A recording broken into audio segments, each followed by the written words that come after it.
Sindh traffic police نے Dubai اور امریکہ سے متاثر ہو کر سخت ٹریفک قوانین اور چالان بنانا شروع کر دیے ہیں. اجرک والی نمبر پلیٹ لگانا لازمی ہے. گھروں میں لاشیں کئی ہفتوں بعد نکلتی ہیں. مفتی صاحب کی معلومات غلط ہیں.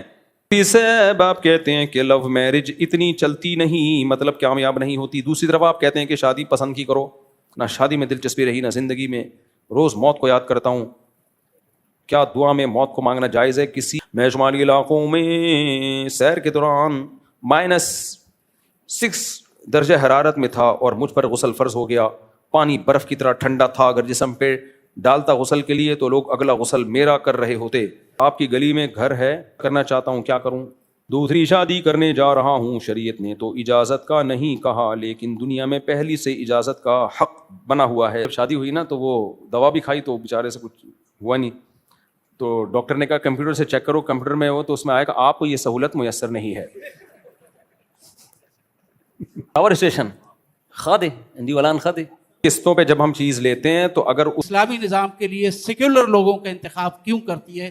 لوگ میرے پر انگلی اٹھاتے ہیں تمہارے پاس پیسہ کہاں سے آیا. اچھا میرے بھائی, سندھ ٹریفک پولیس نے دبئی اور امریکہ سے متاثر ہو کر سخت ٹریفک قوانین اور چالان بنانا شروع کر دیے ہیں, جبکہ روڈ کے حالات موئنجو دڑو جیسے ہیں. شاہراہوں پر اچانک خطرناک کھڈے آ جاتے ہیں. کئی لوگ اپنی فیملی سمیت حادثات کا شکار ہو جاتے ہیں. اچھا بھائی, اب ایک نیا مسئلہ اور نیا قانون بنا دیا جس میں ہر بائک والے کو کیا لکھا ہوا ہے, اجرک والی نمبر پلیٹ لگانا لازمی ہے. اجرک والی کیوں بھائی؟ اس پر چالان کاٹنا شروع کر دیے. عجیب و غریب پالیسی سے عوام پریشان ہوتی ہے. اگر نظام اچھا ہو, کرپشن نہ ہو, رشوت نہ ہو تو عوام بھی پھر یہ قوانین مانے گی, احتجاج نہیں کرے گی. اپنے کلچر کو پروموٹ دینا اچھی بات ہے. اگر سندھ کی کا کلچر ہے اجرک تو پروموٹ دینا چاہیے, لیکن یہ ترغیبی ہوتی ہے چیزیں, لا کا حصہ نہیں ہوتی, قانون کا حصہ نہیں ہوتی. ترغیب دینی چاہیے. سندھ کی ایک روایات ہے اجرک, اچھا لگتا ہے. میں بھی جب کبھی سندھ میں جاتا ہوں مجھے ہدیہ دیتے ہیں, پہنتے ہیں, اچھی بات ہے. تو یہ چیزیں ویسے پروموٹ کرنی چاہیے اپنے کلچر کو ترغیب کے ذریعے. لا کا حصہ نہیں بنایا جا سکتا کہ یہ نہیں کرے گا اس پہ جرمانہ ہے. اور یہ بات بالکل ٹھیک ہے کہ آپ نے کھڈے والے روڈ ہیں اور آپ جرمانے دبئی والے لے رہے ہیں. لوگ پھر رشوتیں ہی پھیلیں گی اور کچھ بھی نہیں ہوگا. پولیس والوں کے اور زیادہ مزے ہو جائیں گے. پہلے روڈ دبئی جیسے بناؤ, پھر جرمانے دبئی جیسے لو آپ. اور دبئی میں تنخواہیں بھی دبئی جیسی ہوتی ہیں.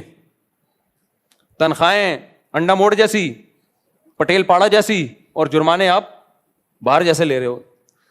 پاگل ہو گئے, آپ کیا کہہ سکتے ہیں بھائی.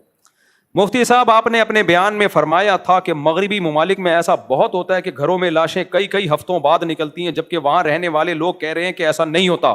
مفتی صاحب کی معلومات غلط ہیں, اس بات کی وضاحت فرما دیں. میں نے ایسا نہیں کہا کہ وہاں 9 مہینے بعد لاشیں نکلتی ہیں, ایسا بالکل بھی نہیں کہا میں نے کہا وہاں 24 گھنٹے بعد لاش نکل آتی ہے, 12 گھنٹے میں اس کے بعد بھی نکل آتی ہے, کیونکہ پولیس ہوتی ہے وہاں, بوڑھے لوگوں کی بڑی کیئر ہوتی ہے. لیکن اتنی بات ضرور ہے جو میں نے بیان دیا ہے کہ وہاں یہ کامن ہے کہ مر گیا پتہ ہی نہیں چلا. وہاں یہ واقعات کامن ہے کہ ابا مر گئے, اماں مر گئی, پتہ نہیں چلا. یہ چیز کو میں نے کامن کہا ہے, یہ نہیں کہا کہ 9 مہینے, کیونکہ جو بوڑھے لوگ ہوتے ہیں تو پولیس جا کے چیک کرتی رہتی ہے. گورنمنٹ ہسپتال وہ ڈاکٹر گورنمنٹ کو جو کیئر کرنے والے لوگ ہوتے ہیں وہ چیک کرتے رہتے ہیں. بچے چیک کم کرنے کا رواج ہے وہاں پہ.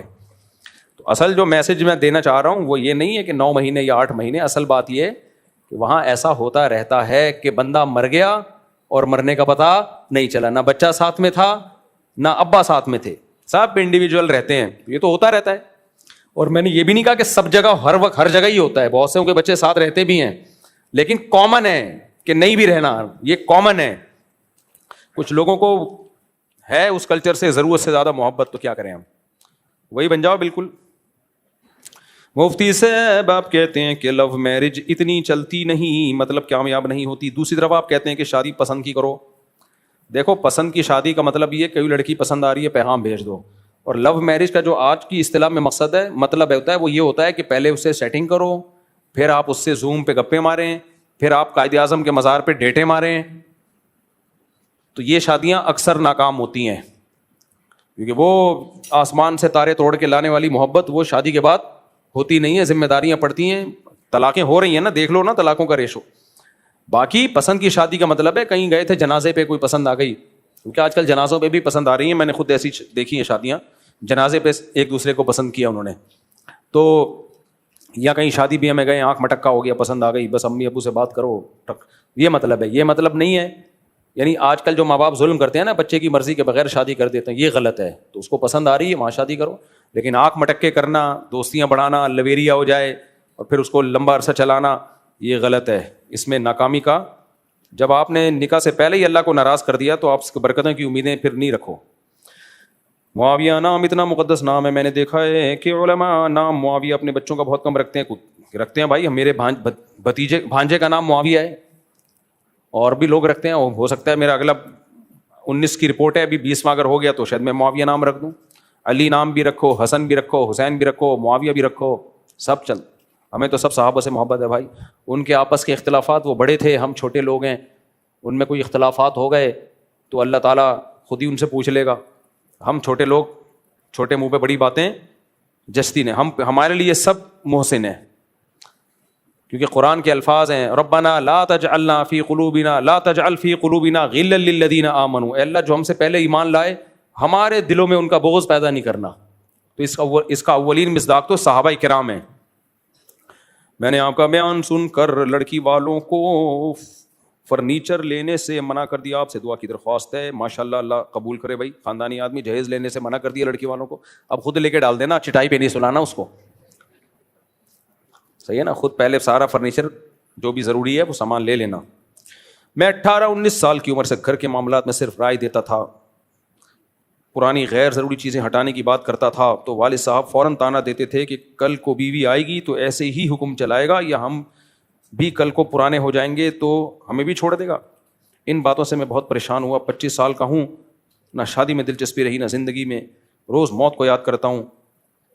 کیا دعا میں موت کو مانگنا جائز ہے؟ کسی سائیکولوجسٹ کو دکھائیں. آپ مینٹل کھوپڑی کا تھوڑا سا مسئلہ ہے. جب آدمی گھر میں چھوٹا بن کے باپ بننے کی کوشش کرتا ہے تو یہ مینٹلی پرابلم ہوتی ہے. آپ کو چاہیے تھا ایک دفعہ ابا اماں کو بول دیتے ابو پرانی چیزیں فرنیچر نکال دیا کرو، بس کافی تھا. اس کے بعد چپ ہو جاتے، لائف کو انجوائے کرتے. آپ تھوڑی گھر کے سربراہ ہو، گھر کے سربراہ کون ہے؟ آپ کے ابا ہیں. تو جب آدمی اپنی اوقات سے باہر آتا ہے نا، بھائی تم کون ہوتے آرڈر چلانے والے گھر میں؟ ایک دفعہ اپنی رائے دے دو، ہو جائے عمل ٹھیک ہے، نہیں ہو تو چھوڑ دو بس. لیکن بہرحال اب آپ کی سیٹنگ تھوڑی سی آؤٹ ہو گئی ہے. ابھی شادی کر لیں ورنہ اتنی آؤٹ ہو جائے گی کہ کوئی رشتہ ہی نہیں دے گا. فوراً کر لیں شادی. میرا نام رمضان ہے، میں رحیم یار خان سے آیا ہوں، آپ سے مسافہ کرنا چاہتا ہوں. رمضان میں کریں گے میرے بھائی. کہاں ہیں؟ آ جاؤ شاباش. اور جناب کیا حال ہے؟ سب سیٹ چل رہا ہے؟ گرمی میں رمضان آ رہے ہو یار، سردیوں میں آتے نا. چلے اللہ خوش رکھے آپ. مفتی صاحب میں جامعہ کا طالب علم ہوں، میرے بھانجے پشاور سے آپ سے ملنا چاہتے ہیں. کہاں ہیں؟ اب یہ سلسلہ لمبا شروع ہو رہا ہے بھائی، یہ سوال جواب کا مسئلہ ہے. چلو ابھی 2 منٹ میں ملنا نا، ٹھیک ہے نا؟ آپ رمضان میں تو نہیں ہو نا؟ رمضان تو نہیں ہو نا. مفتی صاحب گزارش ہے کہ میں زید MT کلینک سے آیا ہوں اور ہماری کلینک کا ڈیوٹی ٹائم صبح 9 سے شام 5 تک ہے. میرا آپ سے سوال یہ کہ ڈیوٹی کے دوران یعنی ڈیوٹی کے وقت اللہ کی عبادت کرنا جائز ہے یا نہیں؟ اور میں انچارج اگر اسٹاف کو ڈیوٹی کے دوران قرآن پڑھنے کی اجازت نہ دوں تو میں گنہگار ہوں گا یا نہیں؟ صرف فرض نماز اور سنت مؤکدہ یہ ضروری ہے، اس سے نہیں روک سکتے آپ. باقی تلاوت اور باقی چیزوں سے روک دیں. ان سے بولیں ڈیوٹی کا ٹائم ہے، کیوں تلاوت کر رہے ہو؟ تم گھر جا کے تلاوت کرو، کیونکہ آپ کو تنخواہ مل رہی ہے اس چیز کی. تنخواہ تلاوت کرنے کی تھوڑی مل رہی ہے، تنخواہ تو ٹائم دینے کی مل رہی ہے نا. آپ کا مزدور ہے، آپ نے کنواں کھودنے کے لیے مزدور رکھا اور 8 گھنٹے کی دہاڑی تھی اس کی، 8 گھنٹے میں 4 گھنٹے اس نے تلاوت قرآن پاک میں لگا دیے. 1 گھنٹہ درود شریف کی محفل سجائی اس نے، آدھا گھنٹہ ماں باپ کے حقوق پر بیان کی محفل. تو آپ بولو گے بھائی تو پھر یہی کر لے کنواں تیرا باپ کھودے گا. تو ہاسپٹل میں جو اس کا ٹائم ہے اس میں سنت مؤکدہ اور فرائض اس کا تو ٹائم دینا پڑے گا، اور یہ تو پڑھنی ہے. باقی جو ہے نا باقی چیزوں پہ پابندی لگا سکتے ہیں. اور سنت مؤکدہ بھی اعتدال سے، یہ نہیں کہ 4 سنت کی نیت باندھی تو گیا گم ہو گیا اللہ کی کبریائی میں. بعض ایسا بھی کرتے ہیں، ڈیوٹی ٹائم میں نماز پڑھ رہے ہیں، اتنی لمبی نماز ایسا لگتا ہے ساری سکینت آج اسی پہ نازل ہو رہی ہے. تو مختصر جامع نماز ہو بس اس طریقے سے. میں شمالی علاقوں میں سیر کے دوران -6 درجہ حرارت میں تھا اور مجھ پر غسل فرض ہو گیا. پانی برف کی طرح ٹھنڈا تھا، اگر جسم پہ ڈالتا غسل کے لیے تو لوگ اگلا غسل میرا کر رہے ہوتے. میں نے استنجا اور منہ ناک میں پانی ڈال کر جسم کا تیمم کیا، نمازیں ادا کی. اگر پانی گرم کرنے کا کوئی انتظام تھا تو آپ پر لازم تھا کہ پانی گرم کرتے. بے شک اس گرم کرنے میں نماز قضا ہو جاتی، لیکن گرم کر کے آپ کو نماز وضو کر غسل کر کے نماز پڑھنی پڑتی. ہاں ٹھنڈے سے تو نہانے میں ایسے -6 ٹیمپریچر میں تو مر جائیں گے، ظاہر ہے وہ تو جائز نہیں ہے.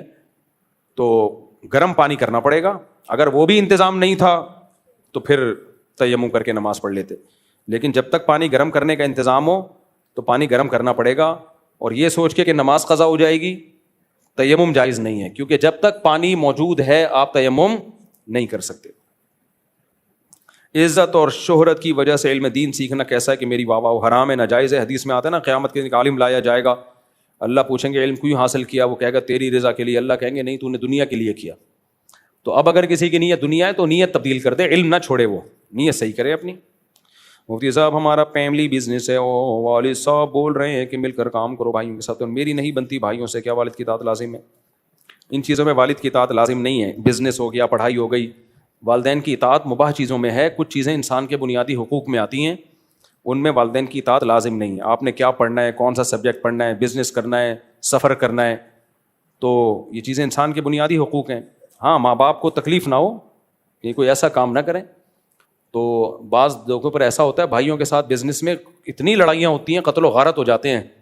آج کل دل چھوٹے ہیں, بہت چھوٹے چھوٹے دل ہیں, وہ لڑتے ہیں ساری زندگی. ماں باپ ان کو لڑوا کے چلے جاتے ہیں, ایسی جہنم میں ڈال دیتے ہیں, وہ لڑتے رہتے ہیں ساری زندگی. تو ماں باپ کو خود دیکھنا چاہیے بھائی, اگر بھائی آپس میں لڑ رہے ہیں ان کو خود الگ کر دو. میرے سامنے کیسز آتے ہیں, فیملی بزنس ہے, محبت سے کرو تو بہت اچھی, اس میں جتنی برکت ہے انڈیویجول بزنس میں اتنی برکت نہیں ہے. لیکن اس کے لیے سب کے دل بڑے ہونے چاہیے نا. ایک بھی پخروٹی آ گیا نا, وہ سب کو عذاب میں ڈال دے گا. ایسے بزنس میں نے دیکھے, ایک بیٹھ کے پیڑے کھا رہا ہے, دکان پہ ٹائم ہی نہیں دیتا. بس فیملی بزنس ہے, ہم پارٹنرشپ ہے, تو پارٹنر کس بات کا ہے بھائی, تو وہ اپنا بڑا ہونے کا ناجائز فائدہ اٹھا رہا ہے. تو بڑے مسائل ہیں. تو یہ سب چیزیں جب ہیں جب مل جل کے محبت کے ساتھ ہو. محبت کے ساتھ نہیں ہے تو یہ بہت بڑا عذاب ہے. میں تو منع کرتا ہوں بھائیوں کو آپس میں پارٹنرشپ پہ بزنس کرنے سے. میں نے کیس دیکھے, قتل ہو جاتے ہیں بھائی. پیسے بھی نہیں لے سکتا آدمی, مانگ سکتا, وہ کہے گا میں تیرا بھائی ہوں تو مجھ سے پیسے مانگ رہا ہے, شرم نہیں آ رہی. اس لیے میاں بیوی کبھی پارٹنرشپ پہ بزنس نہ کریں, شوہر کھا جائے گا سارا پیسہ, عورت کچھ بھی نہیں کر پائے گی, اس کا میاں ہے کیا کرے گی. بھائی آپس میں مل جل کے بزنس نہ کریں, بھائی کھائے گا, آپ کچھ بھی نہیں کر سکتے. جگری دوستوں کو لڑوانا ہو, آپس میں ان کا بزنس کروا دو اکٹھا, لڑیں گے آپس میں. اللہ ماشاء اللہ کہیں 1% صحیح ہوتے ہیں, لیکن وہ 1% کو دیکھ کے حکم دیا جائے گا یا 99% کو دیکھا جائے گا. اس لیے, اور سسرال کو پیسہ دے کے بزنس کر رہے ہیں, ایسے بھی بیوقوف دنیا میں پائے جاتے ہیں. سالے کو پیسے دیے میں, واہ ہمارا فیملی ہو گیا میرے بھائی, تیرا فیملی بزنس کی واٹ ویسے ہی لگنے والی ہے تھوڑے دنوں میں, اس لیے میں کہہ رہا ہوں تو الگ ہو جا. غسل کے فرض ناک میں پانی ڈالنے کے حوالے سے وضاحت درکار ہے. صاف اور میٹھے پانی میں ایک وائرس پایا جاتا ہے جو کہ ناک کے ذریعے دماغ میں چڑھ جاتا ہے, اس سے انفیکشن ہو جاتا ہے, اس کا علاج نہیں ہوتا, انسان کی موت. ایسی صورت میں ناک میں پانی ڈالنے کا کیا حکم ہوگا؟ ایسی صورت میں جب یہ خدشہ لاحق ہو تب بھی ناک میں پانی ڈال کر, احناف کے نزدیک ناک میں پانی ڈالنا سنت مؤکدہ ہے, واجب نہیں ہے. واجب 4 فرض ہیں.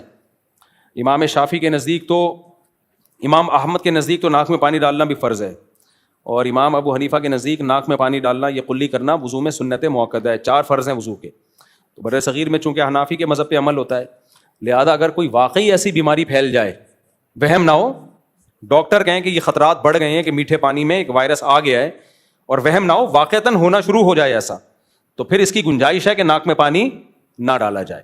وہ ایک وزیر تھے, ان کا ہیلتھ کے کوئی ان کا بیان آیا تھا کہ بیماری پھیلی ہوئی ہے تو آپ لوگ ناک میں پانی نہ ڈالیں. لوگوں نے بڑا مذاق اڑایا. یہ مذہبی طبقہ جو ہے نا, جب اپنی لمٹ کراس کرتا ہے تو بہت افسوس ہوتا ہے. آپ کیوں تمسخر کر رہے ہو کسی کا بھائی, کیوں مذاق اڑا رہے ہو؟ وہ آپ کی ہیلتھ کے لیے ایک بات کر رہا ہے. کئی لوگ مر چکے ہیں اس طریقے سے. ابھی ایسا کوئی وائرس نہیں ہے, آپ ناک میں پانی ڈالیں.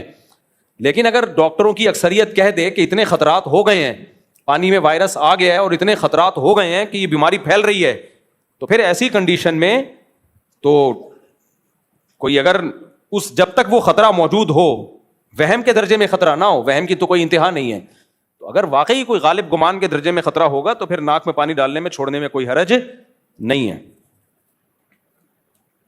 مفتی صاحب ہماری گلی میں گھر ہے, رشتہ کرنا چاہتا ہوں. آپ کی گلی میں گھر ہے, رشتہ کرنا چاہتا ہوں, کیا کروں؟ ان کی گلی میں کوئی گھر ہے, کر لیں رشتہ, میں کیا کروں بھائی. سید فاروق ہاشمی رحیم یار خان, رفع الیدین کرنا سنت ہے کچھ علماء کے لیے اس وقت, اب اس وقت تھی اب نہیں, اس پہ کئی بار رفع الیدین پر بیان کر چکا ہوں میں. ہمارے نزدیک نہ کرنا افضل ہے, کیونکہ نبی صلی اللہ علیہ وسلم کا آخری عمل نہ کرنے کا تھا. اس پہ کئی قرائن ہیں مضبوط. باقی یہ مسئلہ 20 دفعہ بیان کیا جا چکا ہے, بار بار ایک ہی چیز, اور کبھی ریفرنسز کے ساتھ پورا انشاءاللہ ریکارڈ بھی کرا دوں گا. ویسے تو جتنا میں اس پہ بول چکا ہوں عقل مند کے لیے اتنا بھی کافی ہے. دوسری شادی کرنے جا رہا ہوں, شریعت نے تو اجازت کا نہیں کہا, لیکن دنیا میں پہلی سے اجازت کا حق بنا ہوا ہے. صرف یہ بات ذہن میں وسوسہ ڈالے ہوئے, تو نہیں کرے گا, تو نہیں کر سکتا, تجھے وسوسے ہی آتے رہیں گے, تیرے بس کا نہیں. کرنے جا رہا ہے اور اب مجھ سے پوچھ رہا ہے کہ کروں کہ نہیں کروں. یعنی اب تک جو میں منجن بیچ رہا تھا ممبروں پہ, جو پوری رات گزر گئی, فلم دیکھی اور صبح یہ کہانی سنی اور صبح اٹھ کے پوچھ رہا ہے کہ لیلا مرد تھی کہ عورت تھا. 20 سال ہو گئے ایک ٹاپک میں بیان کرتے ہوئے, مجھ سے پوچھا ہے کروں کہ نہیں کروں. تو آپ کے لیے جواب یہ کہ آپ مت کریں, یہ آپ کے لیے آپشن ہے. آپ کو یہ وہ پتا ہے, ایک آدمی کی شادی ہوئی, چھوڑو یار, وہ ایک آدمی تھا, اس کو وہ بیچارہ, اس کی جب شادی ہوئی نا تو وہ دوا بھی کھائی تو بیچارے سے کچھ ہوا نہیں. تو ڈاکٹر نے کہا کمپیوٹر سے چیک کرو, کمپیوٹر میں وہ, تو اس میں آیا کہ آپ کو یہ سہولت میسر نہیں ہے. تو کچھ لوگوں کو یہ سہولت میسر ہے. اور کسی نے کوئی سوال پوچھنا ہو تو پوچھے بھائی, پھر مجھے چھٹی دیں. وہ لے آئیں پشاور سے, جن کو ملنا ہے ادھر ہی آ جائیں, شاباش آ جائیں, ان کو مائک دو جلدی سے. آیا بچہ, وہ پشاور اسٹیشن خادے ہندی ولان خادے, السلام علیکم, ماشاء اللہ. آپ جامعہ پڑھتے رہیں, ہاں لے لیں تصویر جلدی سے, اسپیڈ کے ساتھ, اسپیڈ. ادھر کینا دل تک کینا. ہاں بھائی, سوال بھی پوچھتے رہیں. چلو بھائی, السلام علیکم, ماشاء اللہ. فیملی پلاننگ والے کہتے ہیں ان کو مت پیدا کرو, یہ نہیں پیدا ہونے چاہیے. کائنات میں حسن ہی نہیں سے ہے بچوں سے. السلام علیکم حضرت. وعلیکم السلام. بچہ ہر وقت گھر میں ہونا چاہیے. پرانا بڑا ہو گیا, نیا مال مارکیٹ میں آئے, رونق ہی بچوں سے گھر کی. ابھی میں اپنے بچے جو میرے تھوڑے بڑے ہو گئے, ان کی 10 سال پرانی ویڈیوز دیکھ رہا تھا, چھوٹی, جب چھوٹے تھے سارے, ایسے اچھل کود مچائی ہوئی ہے, اتنا اچھے لگ رہے تھے. میں نے ان سے کہا کم بختو تم بڑے کیوں ہوئے, چھوٹے ہی رہتے. ہم تو چاہتے ہیں بچے بڑے ہی نہ ہوں بھائی, چھوٹے اتنے پیارے لگتے ہیں. بڑے ہو کے تو انڈیپینڈنٹ ہو گئے نا, وہ کیا ہے. تو رونق تو بچے ہی ہیں گھر کی, اور یہ بچوں کو ہی بوجھ کہتے ہیں, کم بخت. تو بچہ گھر میں ہر وقت ہونا چاہیے, وہی انٹرٹینمنٹ ہے. ہاں بھائی, السلام علیکم. وعلیکم السلام. آپ سے ایک سوال یہ ہے کہ جو قسطوں پہ جو ہم چیزیں لیتے ہیں اس کے اوپر جو لوگ اوپر سے پیسے لیتے ہیں, جیسے مثال کے طور پہ 1 لاکھ کی چیز ہے, اس کے اوپر قسطوں پہ ہو جاتی ہے 1,20,000 کی, جی, جو 20,000 اوپر ہے وہ سود کہلائے گا یا؟ دیکھو قسطوں پہ جب ہم چیز لیتے ہیں تو اگر اسی مجلس میں یہ طے کر دیا جائے کہ تم اگر قسطوں پہ لوگے تو 1,20,000, کیش لوگے تو 1 لاکھ, اور اسی وقت ایگریمنٹ ہو جائے کہ قسطوں پہ لینی ہے یا کیش پہ لینی ہے, تو یہ جائز ہے, یہ سود نہیں ہے. لیکن جو قیمت اس وقت طے ہو گئی پھر اس میں کمی بیشی نہیں ہوگی. اور اگر ایسے کر دیا کہ ٹھیک ہے بھائی کل میں پیسے لے آیا تو 1 لاکھ دے دوں گا, کل نہیں لایا تو 1,20,000 دوں گا, یہ سودی ایگریمنٹ ہے, یہ حرام ہے. اور اگر ایک سوال اور ہے, وہ یہ کہ ہمارے نبی کریم صلی اللہ علیہ وسلم روحانی طور پہ موجود ہیں. کیا روحانی طور پہ موجود ہیں ہمارے پیارے نبی؟ بھائی روحانی طور پر نبی صلی اللہ علیہ وسلم کے موجود ہونے کا مطلب کیا ہے؟ آپ کی تعلیمات تو وہ تو موجود ہیں. آپ جسد اطہر آپ کا قبر مبارک میں ہے, ہر جگہ تھوڑی ہے. حضرت ایک جیسے بریلوی حضرات کہتے ہیں کہ ہمارے پیارے نبی جو ہیں ہر جگہ موجود ہیں, غلط کہتے ہیں. یہ غلط کہتے ہیں. اسلام میں عقیدے بالکل 2 اور 4 کی طرح واضح ہیں. نبی صلی اللہ علیہ وسلم اپنی قبر مبارک میں ہیں, جسمانی طور پہ بھی روحانی طور پہ بھی. ہاں آپ کی تعلیمات ہر جگہ موجود ہیں, اسی کو آپ کا نور کہا جاتا ہے. جو آپ کی تعلیمات ہیں ان سے پوری امت ہمیشہ فائدہ اٹھائے گی. تو حضرت اگر ایسے شخص کے پیچھے آپ نے بولا ہے کہ نماز نہیں ہوتی, نہیں ہوتی, اگر ایسا ہی شخص اذان دے تو اس کی اذان پہ جانا یہ سب نہیں, جب نماز اذان دے تو وہ دے دے گا, دے دے, لیکن نماز جو ہے نا ایسے جس کے عقیدے خراب ہو نا اس کے پیچھے نماز نہیں ہوتی, چاہے دیوبندی ہو, بریلوی ہو, اہل حدیث ہو, جو بھی ہو. بھائی یہ ایک سوال پوچھ رہے ہیں انکل, 1 منٹ مائک آ رہا ہے, ویسے بھی مائک کا فائدہ ہے. جی السلام علیکم. نوشہرہ سے حاضری ہوئی اور کل انشاءاللہ واپسی ہوگی. آپ کو دیکھنے کی سعادت, بڑی نوازش, بڑی محظوظ ہوا ہوں اس سے. آج آپ کے خطاب کو بھی سنا, اچھا اس سے بھی محظوظ ہوا ہوں الحمدللہ. لیکن ایک چیز یہ ہے کہ جو قوم کے اندر عموماً دیکھی جاتی ہے کہ وہ اگر یہاں پر بھی آپ سروے کرا لیں اور اس سروے میں یہ معلوم کر لیں کہ آپ نظام کیا چاہتے ہیں, تو سب یہی کہیں گے 99.9% کہ وہ یہی کہیں گے کہ ہم اسلامی شریعت چاہتے ہیں, رسول اللہ صلی اللہ علیہ وسلم کا نظام چاہتے ہیں, اور اس ملک کے اندر اللہ کا قانون بالادست دیکھنا چاہتے ہیں. لیکن جب ووٹ دینے کا وقت آتا ہے تو یہ قوم اس اسلامی نظام کے لیے سیکولر لوگوں کا انتخاب کیوں کرتی ہے؟ یہ تضاد قوم سے کس طرح دور کیا جا سکتا ہے؟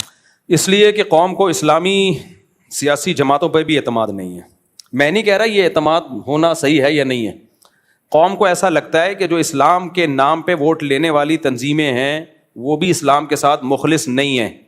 لوگوں کو لگتا ہے, غلط لگتا ہوگا, لیکن اسلامی جو سیاسی جماعتیں ان کا بھی ایٹیٹیوڈ کچھ ایسا ہے کہ ان پہ بھی انگلی اٹھتی ہے کہ جہاں اسلام ان کے فیور میں ہوتا ہے تو اسلام کا سہارا, جہاں اسلام ان کے اگینسٹ ہوتا ہے تو وہ بھی سیکولر لبرل بن جاتی ہیں. باقی ہم تو یہی کہتے ہیں بھائی جو اسلامی جماعتیں ہیں ان کو ووٹ دینا چاہیے, اسلامی ذہن رکھنے والے لوگوں کو پروموٹ کرنا چاہیے, لیکن کچھ اسلامی تنظیموں کی بھی جو اسلامی سیاسی جماعتیں ان کی بھی تو ہے نا, نہ زیادہ کسی کا کلمہ پڑھو, کسی کو ہیرو بناؤ, نہ زیادہ کسی کی مخالفت کرو, اعتدال سے چلو بس. باقی دیکھیں پاکستان میں اسلامائزیشن کی جو کوشش ہو سکتی ہے سیاسی سطح پہ تو سیاسی لیڈر جانے نا, اور بھی کچھ میدان ہیں جن میں ہم محنت کر سکتے ہیں, وہ ہمارے اختیار میں. تعلیمی ادارے بنائیں آپ, بیوروکریسی میں اچھے لوگوں کو بھیجیں, فوج میں اچھے لوگوں کو بھیجیں, عدلیہ میں اچھے لوگوں کو بھیجیں. یہ تو ہمارے ہاتھ میں ہے نا. ہم لوگ کہتے ہیں چند فیصد جو باطل لوگ ہیں وہ فوج میں گھسے ہوئے ہیں, ایجنسیوں میں گھسے ہوئے ہیں, وکلا میں, عدالتوں میں وہ گھسے ہوئے ہیں. کیسے گھس گئے بھائی؟ تعلیمی اداروں میں انہوں نے فوکس کیے. تو ہمارا مذہبی طبقہ تعلیمی اداروں کو تو فوکس کرتا ہی نہیں ہے, سب مدرسوں پہ ہی سارا زور ہے ہمارا. جہاں سے وہ قوم تیار ہوتی ہے جن کے ہاتھ میں لوگوں کی نبض ہے, قوم کی نبضیں ہیں, ان اداروں پہ تو ہم نے محنت کی نہیں ہے. اور یہ پوری دنیا کا المیہ ہے. یورپ امریکہ میں بھی تعلیمی اداروں پہ مسلمان محنت نہیں کر رہے ہیں, سارا زور مسجد مدرسوں میں ہے. وہ بھی ضروری ہے بھائی. یہودی کی 50 سال پہلے کوئی ویلیو نہیں تھی, اس نے تعلیمی اداروں پہ محنت کر کے مائنورٹی میں ہو کے بھی اپنا لوہا منوا لیا. تو ہمارے یہاں پلاننگ ہی نہیں ہے, اور دیندار طبقہ جو صحیح طرح سے کام ہی نہیں. رحمانیت کو ہم ثواب سمجھتے ہیں, ہم کہتے ہیں ہم سب سے کٹے ہوئے ہیں, الحمدللہ ہمیں کچھ بھی نہیں آتا. الحمدللہ ہم تو صرف مدرسے سے نکلے, مسجد میں گئے, ہمیں تو پتہ ہی نہیں کیا ہو رہا ہے. ہمارے بچے کو بھی, میں نے یہ بچے کا تعارف کیوں کروایا, اس لیے کہ دیکھو اس کو یونیورسٹی میں بھیجا ہے, باہر پہلے مدرسے نے عالم بنایا, پھر ان کو باہر UK بھیجا پڑھنے کے لیے. تو آپ دنیا میں ان ہوگے تو کچھ کر پاؤ گے نا, دنیا میں ہی ان نہیں ہو رہے تو کیا کرو گے آپ, پھر کچھ بھی نہیں ہوگا. تو جو کام ہم کر سکتے ہیں وہ تو کریں نا, وہ بھی نہیں کر رہے. سارا ہم نے اپنے آپ کو سیاسی لیڈروں کے بھینٹ چڑھایا ہوا ہے, یہی کریں گے سب کچھ. یہ نہیں کریں گے بھائی, یہ کچھ کر لیں گے, کچھ بگاڑیں گے, کچھ صحیح سدھاریں گے. باقی تو ہم نے سیاسی لوگوں کو بھی بیوروکریٹ چلاتے ہیں, ان کی لگام بھی ان اداروں کے ہاتھ میں ہوتی ہے. چلیں آگے. باقی یہ کہنا ہے کہ کوئی دینی سیاسی جماعت کو ووٹ نہیں دیتا تو وہ اسلام پسند نہیں ہے, یہ دعویٰ نہیں کیا جا سکتا, یہ دعویٰ نہیں کیا جا سکتا.